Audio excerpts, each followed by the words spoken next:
哈喽，各位骚棒，今天咱们继续来品鉴一部能把我头盖骨都给雷开的逆天神剧。我爹妈看完它，我阴谋了3天，感觉脑干都被编剧的骚操作给盘出包浆了。故事一开场，女主夏乔，一个从大山里走出来的全国状元，来到了京大报道。好家伙，这人设都快叠成千层饼了，又是学霸又是山里娃 ，buff 直接拉满。一上台就是一通梦想的激情演讲，什么心情浇灌就能开出绚烂的花朵。直接给台下的小伙伴们 CPU 干烧了。演讲一结束，就有个神秘学长送来一束花，卡片上写着"你的梦想终会实现"。看到这儿，我寻思这不就是一部青春励志校园剧吗？到目前为止也没啥太出格的操作，但是我还是太年轻了。女主这又是状元又是才女的，论坛上直接把她封为新校花，这就动了别人的蛋糕了。前任校花林瑶瑶当时就绷不住了，对着小姐妹一顿输出。说傻子穷山沟的野鸡也想变凤凰，还要亲自下场给女主上一课。看到这儿，懂的都懂，经典的恶毒女配要开大了。镜头一转，几年过去了，女主不仅没实现梦想，反而被学校开除，还被全行业封杀。我特么也惊呆了，这中间是跳了多少集？别急，后面有更吓人的。现在她只能给一个叫宋薇的主持人当枪手，把人家捧成了黄金档一姐。有一说一，女主这业务能力堪称业界最强经验宝宝。这天，宋姐为了拉投资，非要拽着女主去陪一个姓李的部长吃饭，还用10万块钱红包当诱饵。女主呢，因为要给男朋友杨潇治病，缺钱，就只能硬着头皮去了。女主骑着她心爱的小电驴来到高档会所，果不其然被保安一顿鄙视。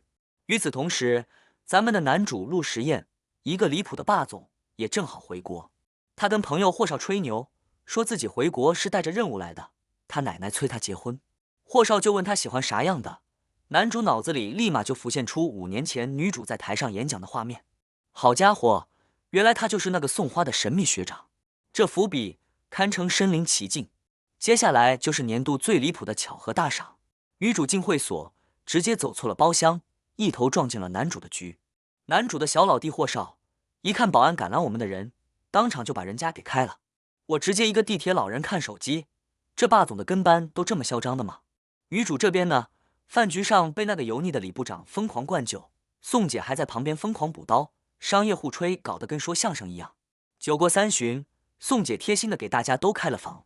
你觉得我信吗？果然，半夜那个李部长就拿着房卡摸进了女主的房间，还开价20万1个月要包养她。女主当然不干啊，挣扎中以板凳把部长给撂倒，然后撒腿就跑。她玩命的给男朋友杨潇打电话，结果你猜啷个？对方无法接通。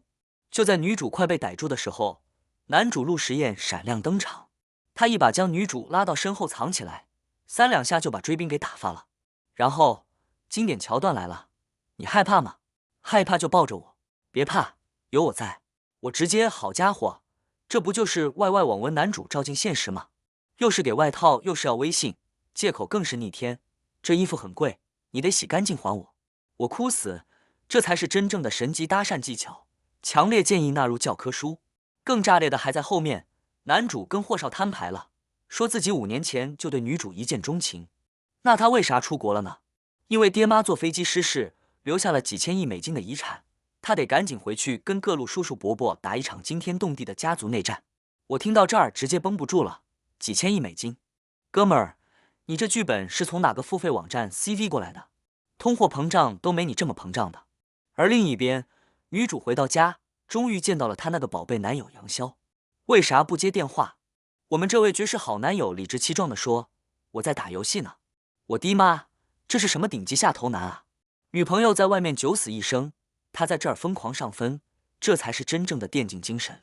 女主被上司和男友联手 PUA， 身心俱疲，回忆起了当年被退学的真相。原来是那个恶毒女配瑶瑶栽赃她偷了钻石手链，还在众人面前羞辱她。女主奋力反抗，用台灯砸伤了导师，结果反被学校以蓄意伤人、品行不端为由开除。这一连串的 debuff 看得我拳头都硬了。然而这还不是谷底，女主想辞职，下头男友杨潇开始了他的表演。